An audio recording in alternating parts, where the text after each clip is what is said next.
The time has come, we are releasing our very first photographic prints, but we're doing it a little bit differently. We partnered up with our friend Will Carmack, who is an After Effects master, to take 7 of our favorite photos that we've taken over the last 3 years and animate them. And he absolutely crushed it. So we decided to release 7 looping photo animations as NFTs. Now, if you aren't familiar with NFTs, I actually broke it down in this video over on my channel if you'd like an introduction to the concept. These are now currently live at auction, and the winner of each NFT will be sent an ultra thick 11x14 signed photographic print. I'll give more details on it at the end of the video, but now I want to hand it off to Will to break down his wizardly process so you can create photo animations with your own work. Hello, my name is Will Carmack, and I'm the visual effects artist who made the NFTs for Mango Street. I'm going to show you my entire process from top to bottom. I will explain how I took this incredible picture and turned it into a 3D scene that you can fly around with a camera. You'll notice these animations have light flares that seep into the side. I'm gonna show you how I do that. You'll notice some fabric blowing in the wind or flowing underwater. I'm gonna show you how I do that. And you may even notice some atmospheric smoke that wasn't in the original picture, or maybe some bubbles that float across the screen. I will show you where I get those assets. I'm gonna blast through the entire process really quick so you understand why we do each step.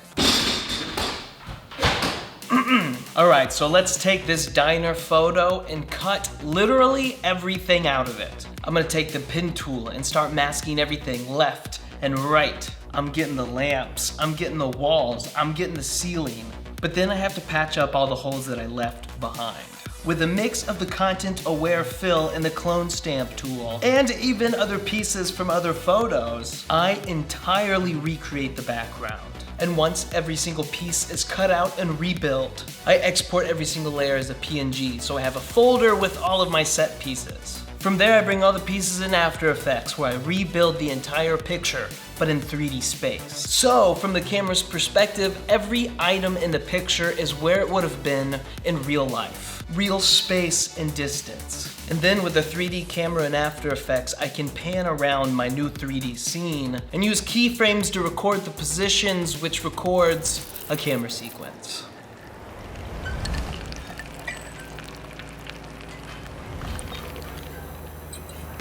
And that is how you make a parallax animation. I hope it's kind of hard. I hope you think it's kind of hard, so I feel like I'm doing something important here. But don't worry, if it was difficult, I'm breaking it all down now. So what's important to remember is that you're cutting things out based off of 3D space. So instead of cutting out this entire concrete pillar, I would actually cut out the front of it, and I would cut out the inside of it. Because later in After Effects, we will use these 2 pieces to create a 3D object. And so we cut everything out with that in mind. All right, pause. This is super important, so pay attention. To allow my 3D cameras to have a lot of space to travel through in After Effects, I want my 3D sets to be as big as possible. So despite these pictures being really close to the subject, I can actually set the camera further away if I just build out these photos. I'll show you how I do that now.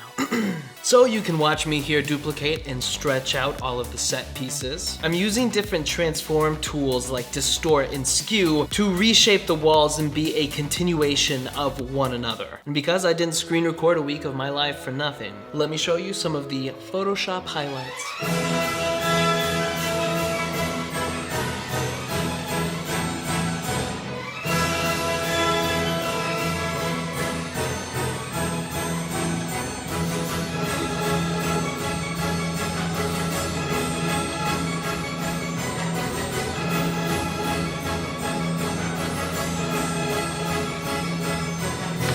Okay, now for the After Effects bit. I'm gonna rebuild the purple suit man animation. So I'll name it Purple Man. Wait, just kidding. Handsome Purple Man. I've made all of these with the dimensions of 1080 by 1350, and because it's like a picture animation, I use a 15 FPS frame rate. Gives it a more old school picturesque vibe. Here is my folder with all of the different pieces. I will just select all of them and drag them into the composition. I'll start by taking the sidewalk and dropping that into the timeline. Super important, make sure you click 3D. Second, super important thing when you're doing a 3D composition, go from one view to two views. And now the second preview window is actually a top-down angle. So since it's the sidewalk, it will be on the ground. I'm going to use the X rotation to rotate it 90 degrees. I can bring it down on the Z axis, and you can see from the camera's perspective, it is flat. Now I will bring in the road, turn that into a 3D layer, and then you rotate it 90 degrees on the X axis. We can see the sidewalk and the road in the top-down view because we're looking straight down at them. And you can just connect the road to the sidewalk with these position arrows. And now that we have a good ground laid out, let's go to Layer, New, and Camera. I use a 35mm, and from the top-down angle, you can actually see the camera right here. Up here at the top, I can grab the Orbit tool and swing my 3D composition to the side here. I can import the inside of my pole, and I will rotate it on its Y-axis 90 degrees so it's facing sideways. And I can just use the top-down angle here to bring it close and to connect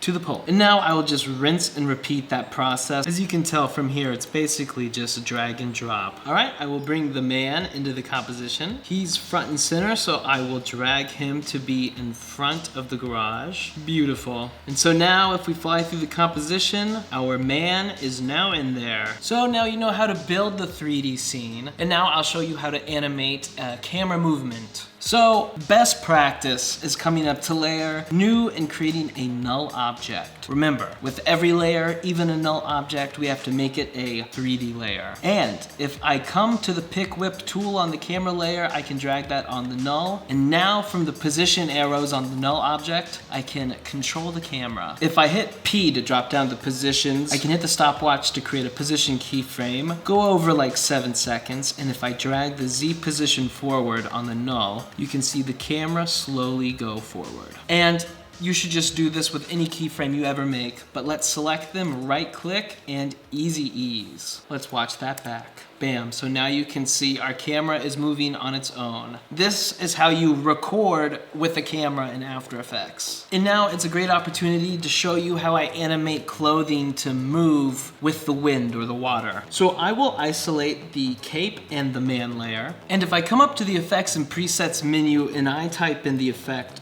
bulge, I can drag that onto the cape. And if we zoom in, you can see that it gives us this little circle. In the effect controls, we can change the vertical radius to like 100 and the horizontal radius to 100 to give us this big distortion circle. And so it can perfectly replicate like a cloth blowing in the wind. So I will create a keyframe for bulge center and over time have it run down the edge of my layer.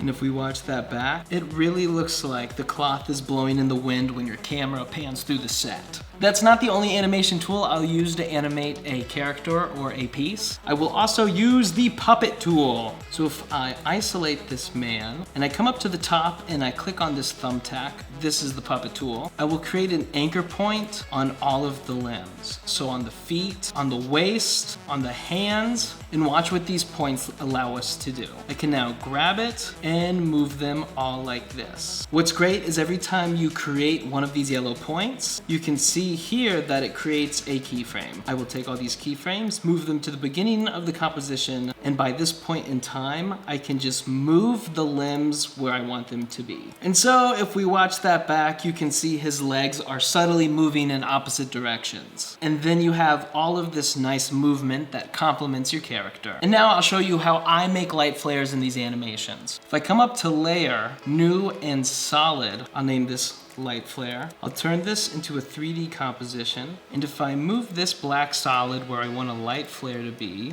I use an effect called Null Light Factory. It's from Red Giant's visual effects suite. It's like a $70 a month subscription. You can see the light flare is right here, and if I set this layer to screen, now we're working with it. This effect gives us a designer panel that lets us select from all the different light flares. For this example, I will choose this one with the rainbow edges. In the effect controls, I can affect the scale of it and the brightness. And so how I have these light flares like seep into the scene, with the light flare having keyframes from 0 to 100 on brightness, you can see as I pan close to the guy, the light flare can come in from the side. And so that's how I animate the light flares in my NFTs. And if you see the final animation I did with this guy, you'll see that there are dust particles in the air. And then when you get close to him, you see leaves flying by the camera. Those are all external assets I'm dropping in. I'll show you where I get them. It's my favorite website ever. It's called Footage Crate. I pay for this, but there's also a million free assets on this website. So if I type in particles, you can see that there are a million options of dust particles here. I will download this asset. I typed in leaves, and I found all of these great animations of like leaves flying by. I will drag the particles into my 3D composition. In the top-down angle, I will drag it where I want it to be. I'm gonna have the dust particles just be in the beginning of the scene, so the camera is gonna fly through them. If you set this to screen or add, it works. So now you can see we have particles in the beginning and we fly through them with the 3D camera. And then of course with the leaves, I will drag them in, turn it into a 3D layer. And if we watch that back, it's a little bit more aggressive than the one I actually made, but the leaves are just flying through the composition the entire time the camera is going through it. And so that is where I'm getting my assets and how I'm dropping them in. And then the final touch I always add to all of these animations, some camera lens blur. If you come up to the effects and presets menu and type in camera lens blur and you drag that onto a layer, it automatically sets it to 5, which is annoying, so I'll just type it to 0. Copy it and paste it on all the other layers, except for the null and the camera. And from here, I will manually adjust the camera blur for all the different pieces. So I want the particles in the beginning to be super blurry. You can see with the camera blur and without them. Creates a lot of good depth. And forgive me, this was kind of a rushed version of the main NFT, but if we watch it back, you can see the depth, the movement, the flowing cloth. I wasn't going for perfection, just kind of a general breakdown so you guys have an idea of how I did all of this. I hope any of this made sense. Quick footnote, I'll export this as a QuickTime Apple ProRes 422 file, and I do all the meticulous sound design in Adobe Premiere, and I get all of my sound effects from Epidemic Sound and Artlist. They both have good options. And that is my entire breakdown of how I made the NFTs. I gotta say, it's an honor to have made these for Mango Street. I learned how to use Photoshop from their tutorials, so to be on here showing you how to do anything digital feels really cool, so thank you. And you should totally buy all of them, because I wanna buy a new computer. Okay, thank you. All right, Will, that was awesome. Now, I've been working in After Effects for over 9 years, and I learned a lot of tips from this video, so a huge thank you to Will for doing such an amazing job. If you do want to check out our NFT drop, you can find it over on OpenSea. I'll put the link in the description. There are 7 different photos with animations, and all of them are one-of-ones, which means there will only be 7 total 11x14 prints made, one for each individual photo. We listed the price where it's not so far removed from a one-of-one photo print you may find in a photographer's print shop, plus you have the digital NFT aspect to it as well.